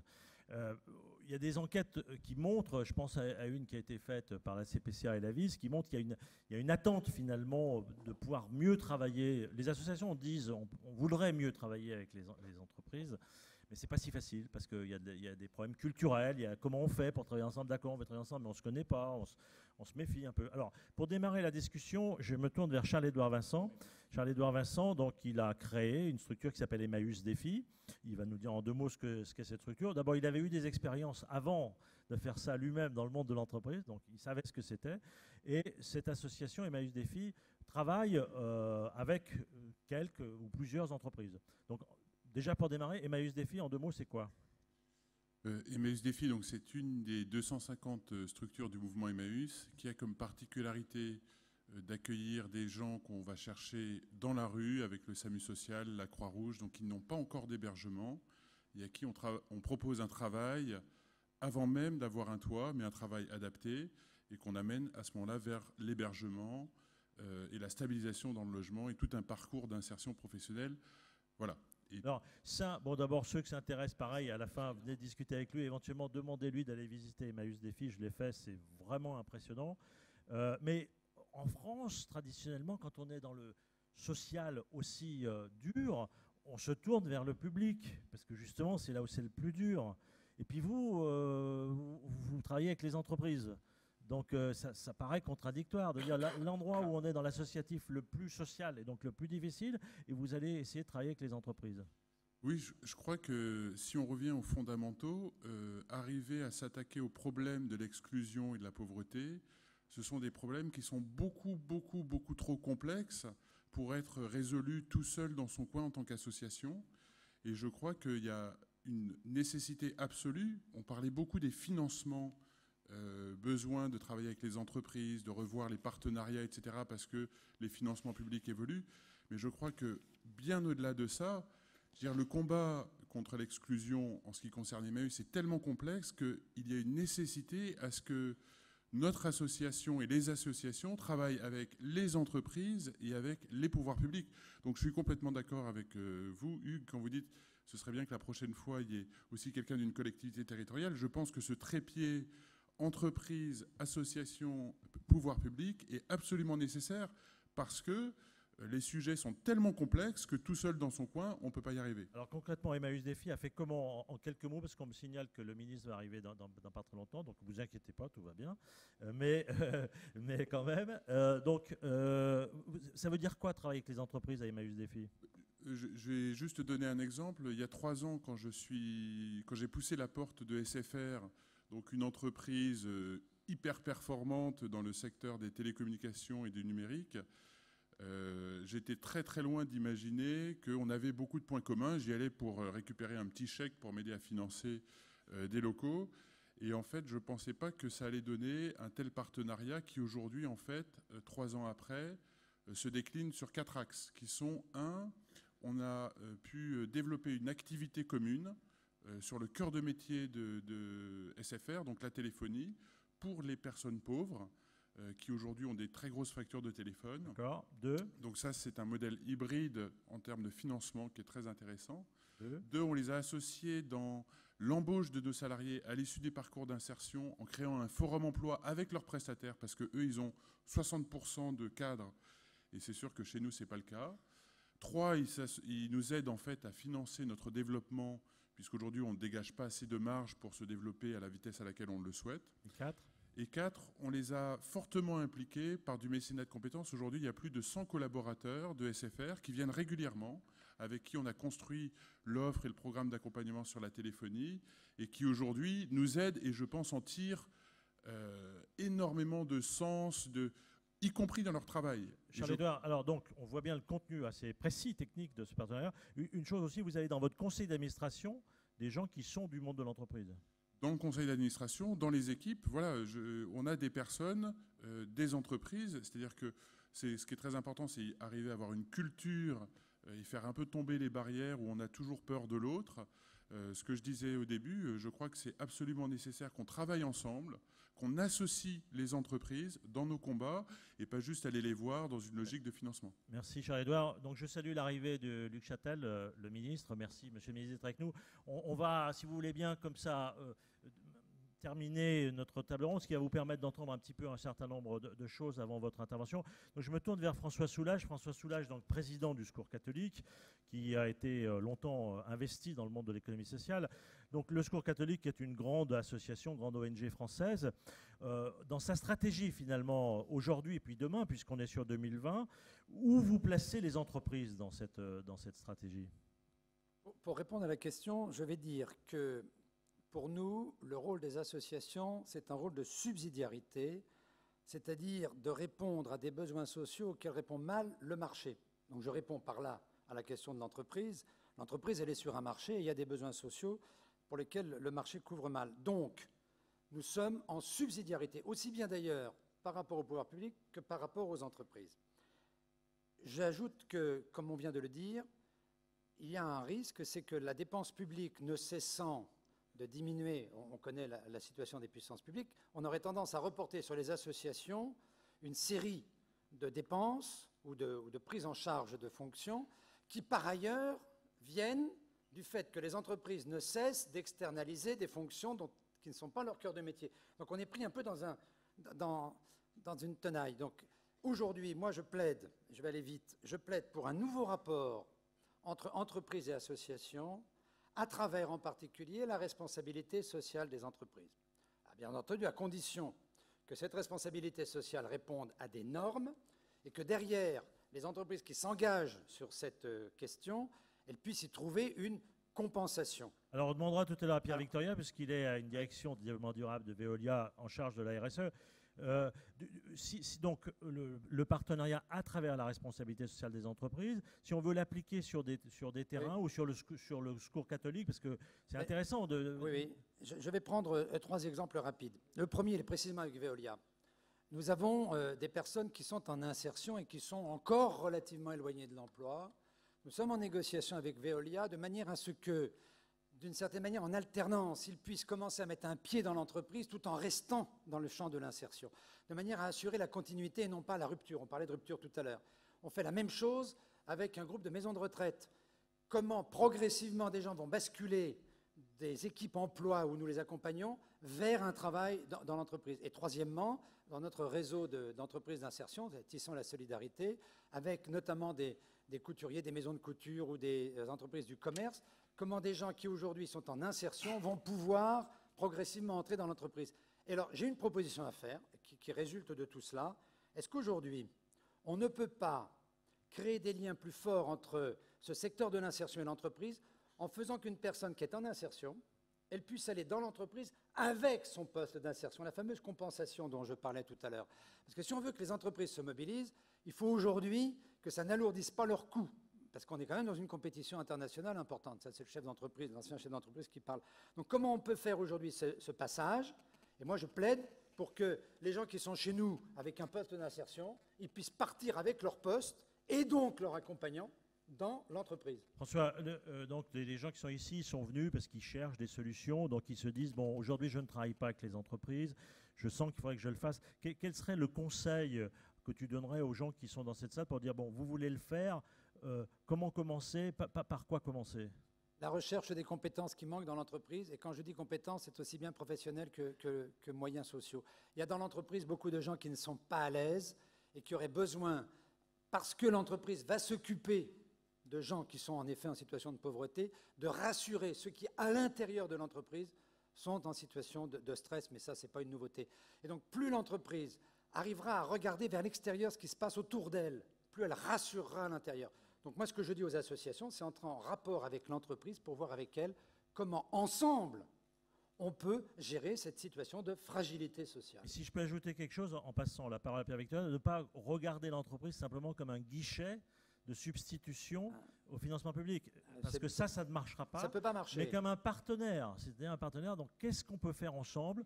On a des logiques différentes, mais il y a des endroits où on peut le faire. Donc là, je me tourne vers Pierre Victoria. Donc vous êtes directeur du développement durable de Veolia. Vous avez en charge la responsabilité sociale des entreprises. Alors juste en vous passant la parole, moi je connais assez bien le monde associatif français.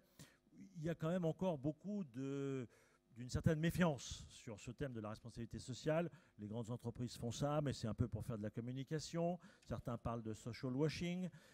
Donc, vous avez besoin de convaincre quand même un peu pour montrer que non, que ça peut être des vrais partenariats réels, concrets, authentiques. Donc, vous, chez Veolia, aujourd'hui, comment vous abordez cette question? Tout d'abord, je crois qu'il faut, par rapport aux discussions que vous avez autour de cette table et ce que j'ai lu, vous parliez de difficultés ou de crise de la vie associative. Ne nous cachons pas que dans le monde dans lequel on vit aussi une crise de la légitimité des entreprises et que leur rôle en tant qu'institution sociale est fortement bouleversé par l'ensemble du monde dans lequel on vit et des conséquences de la crise. On a beau essayer de faire la distinction entre l'économie réelle et l'économie financière, c'est pas si simple que ça, et c'est pas simple non plus pour une entreprise comme Veolia qui est opérateur en fait privé de services publics sur 4 métiers qui sont l'eau, les déchets, l'énergie et les transports. Et donc, dans ce contexte-là, la meilleure réponse qu'il puisse y avoir face à cette crise ou cette question de la légitimité du rôle de l'entreprise et la légitimité de son propre profit dans le cadre de ses activités, c'est effectivement de se retourner vers les territoires et de montrer comment elle peut être beaucoup plus solidaire des territoires qu'elle sert. Et par exemple, à Veolia, si on veut incarner ça dans ce que vous faites ou vous cherchez, parce que finalement, on est tous là pour chercher des solutions. Eh bien, écoutez, je crois dire que d'abord, c'est la question que je posais à François Soulages avant de venir, c'est est-ce que c'est à moi de venir et RSE ou est-ce que c'est la Fondation Veolia de venir? Alors moi, j'ai insisté pour que ce soit vous, voilà, et pas la Fondation, pour que ce soit l'entreprise qui s'exprime. Parce que, historiquement, Veolia a toujours séparé fortement l'activité de sa propre fondation, qui est quand même dotée de 7 millions d'euros par an et qui intervient dans 3 secteurs qui sont l'insertion, la solidarité et l'environnement. Et qui en plus a une autre activité dont on ne parle pas souvent, mais qui est quand même l'activité d'intervention en urgence, en particulier pour le rétablissement de l'eau, sur lequel il faut savoir qu'une grande partie de nos salariés partent sous uniforme de l'UNICEF ou de la Croix-Rouge, actuellement, sur les théâtres de conflit, lorsqu'il y a une catastrophe naturelle, pour rétablir l'eau. Je tiens à préciser aussi, d'ailleurs, pour revenir à ce que disait tout à l'heure François sur la partie communication interne, qu'il n'y a pas une équipe dédiée à cela, ce sont des salariés qui se forment à cela, et le jour où il y a une intervention, ils interviennent, et je vous dis, la plupart du temps, ils n'interviennent pas au nom de Veolia, mais au nom d'organisations caritatives, qu'elles soient institutionnelles ou autres. Donc, indépendamment de ça, la question aujourd'hui pour nous, et ce qui est beaucoup plus intéressant, c'est que dans le travail que nous faisons avec les territoires, de plus en plus, nous sommes associés avec des associations. Alors, sur quoi on travaille? Eh bien, on peut travailler, par exemple, puisque je parlais du transport, sur les questions de mobilité de jeunes, entre les endroits où il y a de l'emploi et les endroits où il n'y a pas, où il y a un problème de transport. Voilà l'exemple. On travaille aussi beaucoup actuellement sur les questions de précarité énergétique. Même si le débat politique souvent parle beaucoup du problème de l'eau, la réalité sociale, vous le savez bien, qui avez de l'expertise sociale, est beaucoup plus aujourd'hui sur les questions de précarité énergétique. Donc on travaille sur un certain nombre d'associations là-dessus. On travaille beaucoup à l'international avec des ONG. Il y a une chose que je veux dire, c'est que nous avons un peu découvert, nous, des partenaires un peu insoupçonnés, beaucoup notre travail qu'on a fait sur le plan international, et particulièrement dans les pays en développement. Le Grenelle de l'environnement avait montré toute cette capacité d'expertise des ONG sur les thématiques de l'environnement. Oui, mais je veux dire, pour nous, ça a été surtout sur le problème d'accès aux services essentiels, c'est-à-dire la question de la médiation, en particulier, lorsque vous avez, actuellement, on a par exemple un contrat en Inde où il va falloir raccorder 1 million de personnes d'un bidonville pendant 5 ans, eh bien nous avons une équipe aujourd'hui, alors là, d'universitaires, qui va chercher les associations, qui va nous aider à faire la médiation pour expliquer les conditions dans lesquelles nous allons pouvoir faire notre métier de raccordement au réseau collectif. Alors, donc, nous sommes pris un peu par le temps parce que je veux respecter vis-à-vis du ministre les horaires. Je vous pose la même question qu'à François Soulages. C'est au fond, vous avez devant vous des dirigeants associatifs qui sont venus chercher ici des idées, des solutions. Qu'est-ce que vous leur donnez comme conseil pour apprendre à travailler avec les entreprises? Vous êtes dans une très grande entreprise, mais quel serait le message que vous voudriez leur faire passer? D'abord, que l'on travaille essentiellement au niveau des territoires. C'est-à-dire, nous sommes dans des métiers qui sont extrêmement localisés, qui ne se délocalisent pas, donc qui ont un sens par rapport aux territoires de ce qu'on fait. Donc, bien évidemment, c'est en fonction de l'utilité sociale et l'expertise que chacun peut apporter, d'essayer de voir comment, avec les acteurs locaux, on peut construire quelque chose. Ce que je voudrais dire quand même par rapport à ce qui est dit tout à l'heure, moi je crois profondément à l'idée de co-création d'un certain nombre de réponses aujourd'hui. Et je vous le dis, aujourd'hui, on a des appels d'offres où on répond collectivement avec des secteurs des ONG. Je crois par contre, il ne faut pas non plus se faire d'illusions, ce n'est pas l'entreprise qui a la responsabilité de la transformation sociale. Bien sûr, et qu'il appartiendra donc aux politiques de se remettre en jeu, et ce à quoi nous aspirons, y compris parce que nous sommes en définitive nous sortis d'une relation binaire historique entre les pouvoirs locaux et l'entreprise à des pouvoirs beaucoup plus multi-acteurs. Ce que je souhaite, c'est des systèmes de co-création entre le monde associatif, le monde de l'entreprise et le monde des pouvoirs publics. Merci beaucoup. Vous allez me faire une belle transition pour accueillir tout à l'heure Luc Châtel. Monsieur le ministre, donc d'abord, je suis heureux de vous accueillir ici. Vous êtes en charge de la vie associative, d'où votre présence ce matin. Je vous propose peut-être, avant que vous montiez à la tribune, de passer la parole à Pierre Van Aertberg, qui est le président de la Fonda, qui a fait un travail vraiment intéressant et je pense qu'il peut intéresser les pouvoirs publics. Et je salue Yann Diève, le directeur de la jeunesse et de la vie associative, parce que je pense que ça peut alimenter les réflexions de tout le monde. Donc en quelques minutes, les messages à faire passer finalement à la salle et au ministre en résumé sur ce travail 2020, puisque c'est la Fonda qui l'a initié. Donc le président de la Fonda a 5 minutes pour transmettre ce message. Monsieur le ministre, bonjour. Un résumé rapide de cette table ronde en 4 points. Le premier, esquissé par Viviane Tchernonog, à travers une enquête que nous avons menée avec elle, à 10 ans, puisqu'on se situait perspective 2020, l'inquiétude est vive. Devant l'ampleur de la tâche, le monde bouge, il y a de profondes inégalités dans notre pays, Et il y a une difficulté dans le monde associatif à se dépasser parce qu'il y a une crise de renouvellement de ces cadres. Il y a toujours une difficulté à mutualiser les moyens, les ressources pour gagner je vais prendre mon langage quand j'étais dans l'entreprise, pour gagner en productivité. Et puis, il y a un point sur lequel je voudrais insister, c'est qu'au niveau national, moins au niveau local, les politiques ont peu de considération, je vais employer le terme, il est fort, ont peu de réflexion aujourd'hui, comme on l'a dit tout à l'heure, pour situer l'apport du monde associatif, l'apport des associations à la vie démocratique, à la vie économique, à la vie sociale de notre pays. Alors, l'inquiétude est plus ou moins vive selon que le degré de confiance qu'on a dans la capacité de réaction des associations pour se dépasser, et elle suppose une société plus participative. On ne pourra pas faire de grands changements, on ne pourra pas changer la société, faire les choix lourds à faire, multiples, sans la participation des citoyens et sans la participation de leurs associations.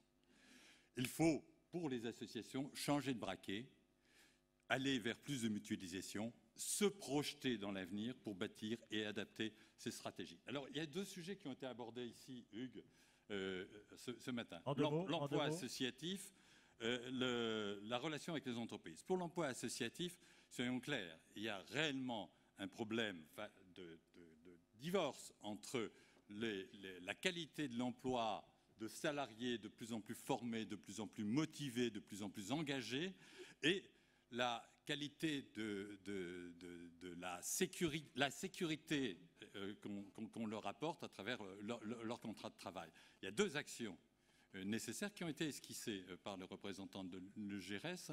Il faut assurer des carrières, je vais aller vite. Le rapport Boissonnat, auquel j'ai présidé en 1995, parlait de contrat d'activité. Comment assurer des transitions professionnelles et pas simplement par la case chômage, et d'autres formes de gouvernance plus équilibrées entre les bénévoles et les salariés. Et sur l'entreprise, ce qui a été souligné ici, c'est qu'il ne s'agit pas simplement de chercher une stratégie qui permette, par le multifinancement, d'aider les associations à exercer leur capacité d'innovation, mais c'est que sur le territoire, avec le fait que l'État-providence n'est plus à même de répondre à tous les besoins sociaux, de plus en plus diversifiés sur les territoires, de plus en plus individualisés, il est nécessaire d'avoir un rapprochement sur les territoires entre les entreprises, ça a été bien indiqué par Veolia à l'international comme dans notre pays, pour concevoir les solutions d'avenir. Merci, Monsieur le Président de la Fonda. Donc, en vous invitant à monter à la tribune, Monsieur le Ministre, comme il était prévu, la CPCA vous pose 3 questions qui vont peut-être faire la transition vers votre montée au pupitre. Et j'en profite pour saluer Francis Morel, qui est le président du groupe Les Échos, qui organise ce forum, d'être avec nous pour cette partie finale de nos débats. Merci, monsieur, d'être avec nous. Donc, les 3 questions qui sont très rapides. Oui, très rapide, avec un petit élément d'introduction quand même. Vous m'avez donné droit à 4 minutes, je vais en prendre 3. Monsieur le ministre, votre Marocain vous a mis en bonne place, s'il en était besoin, pour mesurer combien les associations sont un ferment essentiel de notre démocratie. Elles rassemblent des citoyens autour de projets collectifs, elles portent des innovations sociales, détachées de toute velléité lucrative, et puis elles contribuent à une recherche sociale, économique, culturelle et éducative désintéressée au profit du développement des territoires, de la cohésion sociale et de la solidarité. Vous êtes, Hugues Sibyl vient de le rappeler, en charge de préparer et de mettre en œuvre la politique du gouvernement pour le développement de cette vie associative. Il est du coup tout à fait intéressant, à l'heure où nous nous soumettons à cet délicat exercice de la prospective, de vous soumettre 3 grandes questions qui traversent dès aujourd'hui l'ensemble du mouvement associatif, du monde associatif, et qui vont influer directement sur son avenir. Il s'agit de manière assez classique de la question de l'engagement de nos bénévoles, de la question du financement de nos activités, et de la question de la mise en œuvre d'un dialogue civil ouvert, transparent et régulier. En ce qui concerne l'engagement, comment développer la recherche en amont des innovations associatives? Les associations mobilisent 14 millions de bénévoles pour un volume de travail, je pense que Viviane Chernonog ne me contredira pas, qui est en constante progression. Cette forme pleine et entière d'investissement citoyen mérite d'être soutenue, et la question de la formation de ces bénévoles reste un enjeu majeur. Un fonds dédié au développement de la vie associative devrait être mis en place très prochainement, je crois. Il y a une nécessité absolue, Monsieur le Ministre, à intégrer dans ce fonds les crédits de recherche-expérimentation indispensables pour permettre une véritable recherche en amont des innovations sociales qui sont déployées par les associations. Deuxième question. J'insiste sur ce point parce que la crise que nous traversons rend ce besoin de R&D associative particulièrement pressant, puisque nous sommes de plus en plus sollicités pour répondre et apporter des réponses innovantes aux besoins sociaux qui s'expriment sur les territoires. Deuxième question concerne le financement de nos activités.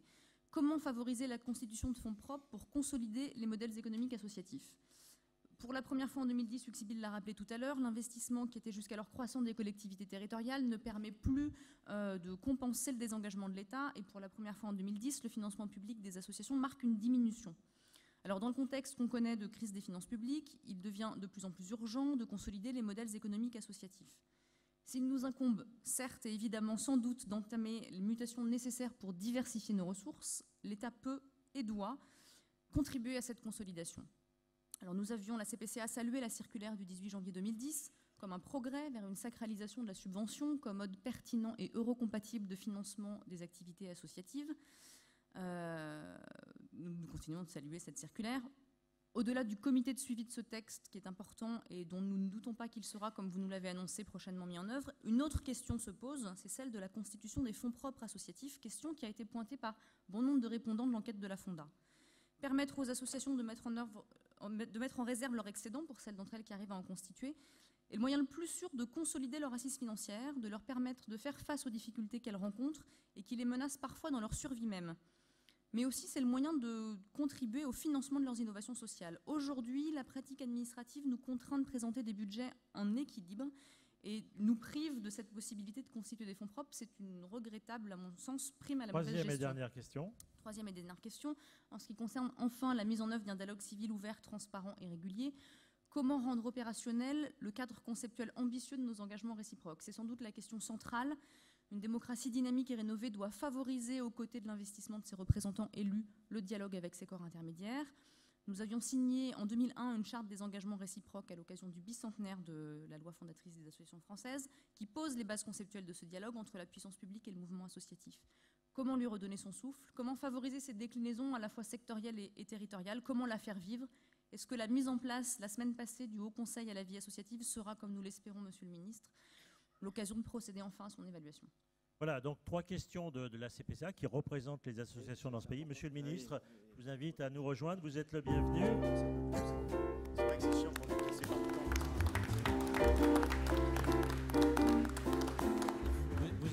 Vous êtes devant une salle qui témoigne, je crois, par l'énorme participation à ce forum, puisque plus 20% par rapport à l'année dernière, de dirigeants associatifs qui viennent à la fois avec un peu d'inquiétude, parce que le monde bouge beaucoup et qu'ils sont inquiets, et en même temps, les enquêtes et nos travaux de ce matin le montrent, avec beaucoup d'optimisme. C'est-à-dire qu'ils ont envie d'être des acteurs de la société. Donc, cette société civile, je crois qu'elle attend de l'État une parole, et donc c'est à vous maintenant qu'il incombe de terminer nos travaux.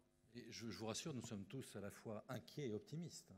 J'ai travaillé dans une entreprise pendant 12 ans qui m'expliquait que ce qui était important, c'était la saine inquiétude. C'est-à-dire quand on était trop rassuré, il fallait se poser la question de savoir pourquoi on était trop rassuré. Mais l'organisation de votre manifestation montre à quel point le monde associatif est source d'espoir et d'optimisme. C'est l'une des raisons de ma présence parmi vous ce matin. Mesdames et messieurs les présidents, Madame la déléguée générale, Monsieur le président du groupe Les Échos, écoutez, je suis très heureux d'être parmi vous dans le cadre de cette séance plénière. Cette manifestation intervient finalement au cœur d'une année 2011 qui est particulièrement dense pour le monde associatif, puisque nous fêtons à la fois le 110e anniversaire de la loi de 1901, mais surtout nous célébrons l'année européenne du bénévolat et du volontariat. C'est évidemment une opportunité importante pour mettre en lumière l'engagement de tous les bénévoles dans les associations, et ce, au service de nos concitoyens, vous l'avez rappelé tout au long de cette table ronde. Vous l'avez indiqué tout à l'heure, mais je suis aussi le ministre de la Jeunesse. Et c'est très important pour moi de voir aujourd'hui, contrairement à certaines idées reçues par des observateurs extérieurs qui ne connaissent pas forcément dans le détail le monde associatif, très important de voir à quel point aujourd'hui notre jeunesse s'engage dans le monde associatif. Et je voudrais commencer par saluer cet engagement. Pour vous le montrer, je voudrais juste citer quelques chiffres. Un jeune sur 3 parmi les 18-29 ans est adhérent d'au moins une association. 4 millions de jeunes adultes. Donc, au moment où on m'explique que dans les associations, il n'y a que des retraités, je crois que c'est la meilleure des réponses. Un jeune sur 5 fait partie d'une association sportive. Et la dernière enquête Fondapol a montré que les jeunes sont prêts à s'engager dans un cadre de proximité, mais ils sont déterminés à s'engager. Et l'association constitue évidemment le cadre le plus à même de les accueillir dans le cadre d'un engagement personnel proche de chez eux. C'est la raison pour laquelle nous n'avons cessé depuis 2007 de chercher à mettre en œuvre des modalités les plus innovantes possibles pour proposer aux jeunes de rejoindre ce mouvement de solidarité, de générosité, d'engagement que constitue la vie associative. Et je voudrais vous donner quelques exemples. Le service civique, qui connaît aujourd'hui un réel succès, répond aux aspirations de l'engagement de cette jeunesse. Le service civique est un outil résolument moderne pour permettre d'abord aux associations de bénéficier de l'énergie et de la créativité de notre jeunesse, mais aussi pour accompagner et soutenir l'engagement de tous ces jeunes qui veulent s'accomplir à travers un projet. Je veux juste vous dire que nous aurons accueilli cette année 15 000 jeunes en service civique. Nous avons un objectif de 25 000 l'année prochaine. L'horizon étant, en 2014, d'atteindre 10% d'une classe d'âge, c'est-à-dire 75 000 contrats. C'est un acte important pour les jeunes et pour la vie associative. Dans le même esprit, nous avons soutenu, défendu, et je me suis personnellement battu, nous avons gagné, pour faire passer la pré-majorité associative, c'est-à-dire permettre à un jeune de 16 ans aujourd'hui de créer son association. Aujourd'hui, dans un lycée, un jeune peut devenir président d'association. Et c'est très important pour la vitalité de nos tissus associatifs, pour la concrétisation de cet engagement. On a une jeunesse qui est volontaire, qui est engagée. Il faut trouver des lieux d'incarnation de cet engagement. Alors, promouvoir l'engagement, c'est aussi reconnaître les compétences qu'il requiert et qu'il développe. Et là, c'est un peu le ministre de l'Éducation nationale qui s'exprime sur ce sujet. Le bénévolat, c'est formidable, mais lorsqu'il est reconnu, lorsqu'il peut être valorisé dans un parcours, qu'il soit scolaire, universitaire ou professionnel, eh bien, je pense que tout le monde y gagne, le bénévole comme l'ensemble des autres acteurs. Et c'est précisément pour valoriser ces compétences que nous avons créé le portefeuille de compétences génériques. C'est le fruit d'un travail commun et soutenu avec les associations. Je crois qu'il est pleinement adapté aux attentes des acteurs de l'enseignement et du monde de l'emploi, car il va assurer la reconnaissance d'un bénévolat qualifié. Et je me réjouis qu'il ait pu être mis en ligne sur notre nouveau site association.gouv.fr. Et je souhaite qu'à terme, ce portefeuille puisse constituer une véritable plus-value sur un curriculum vitae. Je sais que je parle devant un certain nombre d'employeurs qui sont dans la salle et qui, par leur présence, témoignent de leur engagement au service du monde associatif. Je pense que c'est une piste qu'il faut que nous creusions. Ça me paraît absolument indispensable. De la même manière que nous, à l'Éducation nationale, nous avons décidé de reconnaître l'engagement associatif à travers le livret de compétences de nos élèves. Alors, vous l'avez dit, promouvoir l'engagement dans la vie associative, c'est aussi assurer sa pérennité et donc son renouvellement. Et je crois en la force d'initiative et de proposition que constitue la conférence permanente des coordinations associatives. Je veux également signaler que le nouveau dispositif de fonds pour le développement de la vie associative prend pleinement en compte cette perspective. Il concerne la formation des bénévoles et son décret est en cours de signature. Alors, mesdames et messieurs, je suis aussi venu devant vous parce que le monde associatif est aujourd'hui en pleine mutation. Mutation parce que le monde est en train de changer, parce que la place qui revient au monde associatif est en train de s'élargir et le monde associatif doit se préparer à occuper un espace sans doute encore plus grand dans notre société. C'est la raison pour laquelle il doit se professionnaliser, c'est la raison pour laquelle il doit améliorer la formation, l'engagement de ceux qui font ce choix de la vie associative. C'est la raison pour laquelle il doit tisser des liens avec le monde de l'entreprise, avec les collectivités territoriales et avec l'État, mais des liens sans doute d'une autre nature que ceux qui ont existé par le passé, et j'y reviendrai. C'est la raison pour laquelle il doit imaginer aussi de nouvelles formes de financement. Je vais naturellement y revenir.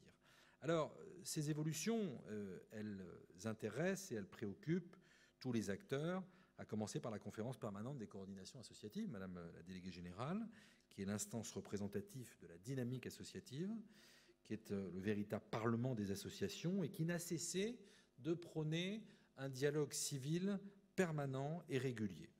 Ce dialogue, il est pour moi absolument primordial. Et je crois qu'aujourd'hui, au terme de la clarification des compétences, d'une répartition complémentaire des missions, avec la réforme du Conseil national de la vie associative en Haut Conseil de la vie associative, je viens de l'installer il y a quelques jours, qui devient une structure d'expertise, consultable par tous, administration, parlementaires compris, qui sera saisie de tous les projets législatifs et réglementaires. Eh bien, je pense que cette nouvelle instance, le Haut Conseil de la vie associative, va constituer une référence pour un accompagnement, un soutien continu, sans interférence, au service de la vitalité des associations.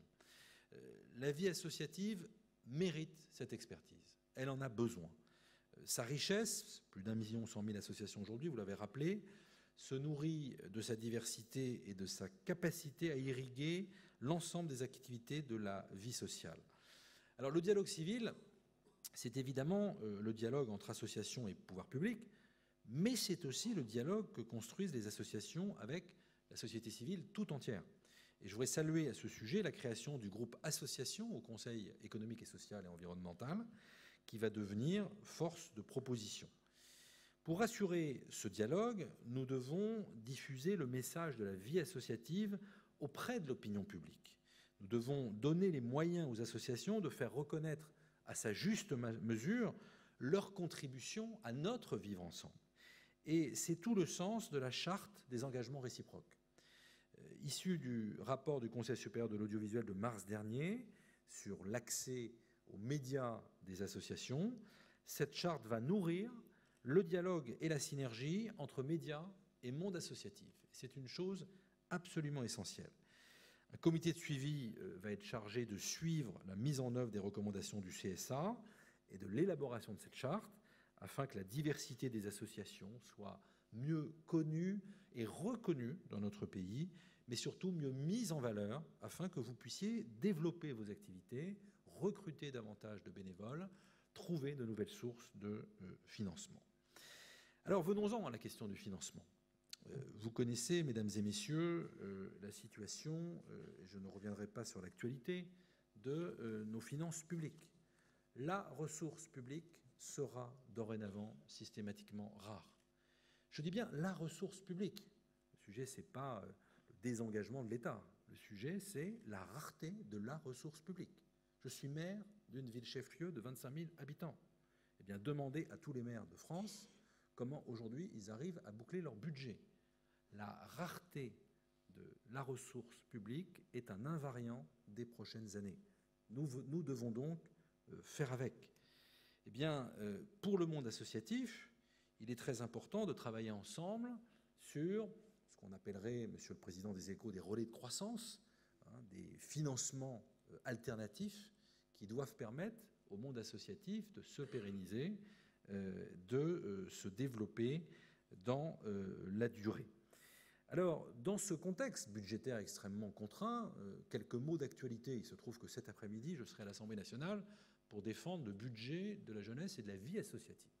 Eh bien, dans l'environnement budgétaire que vous connaissez, alors que l'État réduit son budget, alors que l'État réduit la dépense publique, la dépense courante, eh bien, nous avons décidé, parce que nous considérons que la vie associative est une priorité, surtout dans la crise que nous traversons, nous avons décidé d'abord de soutenir la montée en puissance du service civique que j'évoquais tout à l'heure, qui est un plus pour toute la vie associative. Nous avons décidé, et c'est un point important au regard de ce qui se passe ailleurs dans d'autres ministères dans le cadre du budget 2012, de maintenir les subventions annuelles et pluriannuelles aux associations qui sont partenaires du ministère. Et nous avons décidé de maintenir au même niveau que l'année dernière les subventions dites de post-FONGEP, puisqu'elles servent sur le terrain, et là aussi c'est l'élu local qui parle devant vous, de levier puissant à la structuration du réseau associatif, du tissu associatif, et en permettant le financement de postes au sein de ces associations. Point très important, nous avons également décidé de reconduire à la même hauteur que l'année dernière le financement de la formation des bénévoles. Vous savez que le Premier ministre s'était engagé il y a 2 ans et demi, dans le cadre de la Conférence nationale de la vie associative, à augmenter de manière significative les moyens pour la formation des bénévoles. Je crois qu'il y avait eu une augmentation à l'époque de l'ordre de 30%. Eh bien, nous avons décidé, malgré les contraintes budgétaires, de maintenir cet engagement. Par ailleurs, le Conseil du développement de la vie associative, en devenant désormais Fonds de développement de la vie associative, intégrera la possibilité de financer des structures locales. Il pourra être abondé par d'autres financeurs publics ou privés, et il assurera une meilleure articulation avec les collectivités territoriales. Je veux ensuite vous dire que pour soutenir la dynamique associative, nous avons rénové notre portail association.gouv.fr avec pour objectif de donner aux acteurs du monde associatif une mine d'informations pour leur permettre d'assurer la promotion de leurs projets, de centraliser un grand nombre de services en ligne, ça va depuis la demande de subvention ou à la création-modification d'une association, en passant par le chèque emploi associatif. Et c'est un site qui est aujourd'hui opérationnel à tous. Mais si je reviens sur la question du financement et du contexte que j'évoquais il y a un instant, nous devons partager une réflexion sur l'évolution du financement de la vie associative. Cette réflexion est nécessaire. L'État ne peut pas tout, il ne doit pas tout pouvoir, et nous ne voulons pas, quelque part, d'une vie associative qui serait exclusivement sous perfusion de l'État. Il n'est pas sain de dépendre uniquement des ressources publiques, et en particulier de celles de l'État, surtout dans le contexte actuel. Vous savez qu'aujourd'hui, quand on regarde le budget des associations, 12% du budget provient des cotisations des membres, 49% des recettes d'activité propres, 34% des subventions et seulement 5% des dons et du mécénat. Faut-il se contenter de ces seuls 5%? Sincèrement, je ne le crois pas. Je crois d'autant moins que nous disposons, avec la loi du 1er août 2003, d'une des meilleures législations fiscales pour développer le mécénat. Je note que partout dans le monde se développent aujourd'hui des solutions innovantes qui sont autant de compléments ou d'alternatives au financement public. Les nouvelles technologies ouvrent des perspectives nouvelles, notamment avec le web solidaire, le microfinancement, le don en ligne. On évoquait tout à l'heure l'exemple de l'Inde en la matière.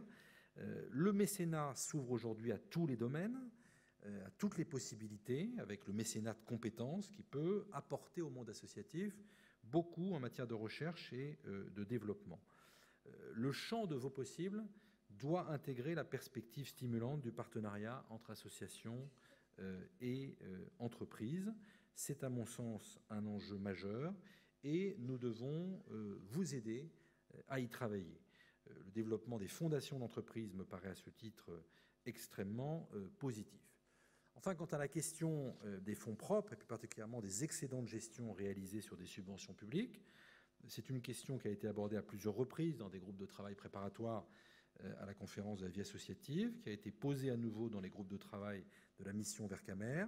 Je crois qu'elle pourra sans doute être traitée par la formation à l'analyse financière, et donc, là encore, par une professionnalisation des pratiques des associations, professionnalisation sur laquelle l'État, comme je vous le disais tout à l'heure, a voulu s'engager. Mesdames et messieurs, notre gouvernement, depuis 2007, a, je crois, montré de la considération pour la vie associative. De façon qualitative d'abord, en formant des bénévoles, en mettant des experts au service de l'évolution du monde associatif, de façon innovante ensuite avec l'encouragement à l'engagement par des modalités nouvelles, j'évoquais par exemple le service civique, et puis de façon ouverte et partenariale en incitant le monde associatif à s'ouvrir de nouvelles pistes et à s'engager vers de nouveaux modes de fonctionnement, vers une plus grande efficacité et vers une plus grande autonomie. C'est cela aussi, je pense, la responsabilité que de ne pas s'enfermer dans des schémas traditionnels et convenus, et d'inciter à l'accomplissement de tout son potentiel au service de nos concitoyens. Je suis plus que jamais convaincu de la place grandissante de la vie associative dans notre société. Je forme le vœu que les perspectives imaginées par la Fonda à l'horizon 2020 aillent dans le sens, qualifié de révolutionnaire, d'une plus grande implication des entreprises et des individus au bénéfice du monde associatif, dont les apports sont si importants dans notre société. Merci à vous.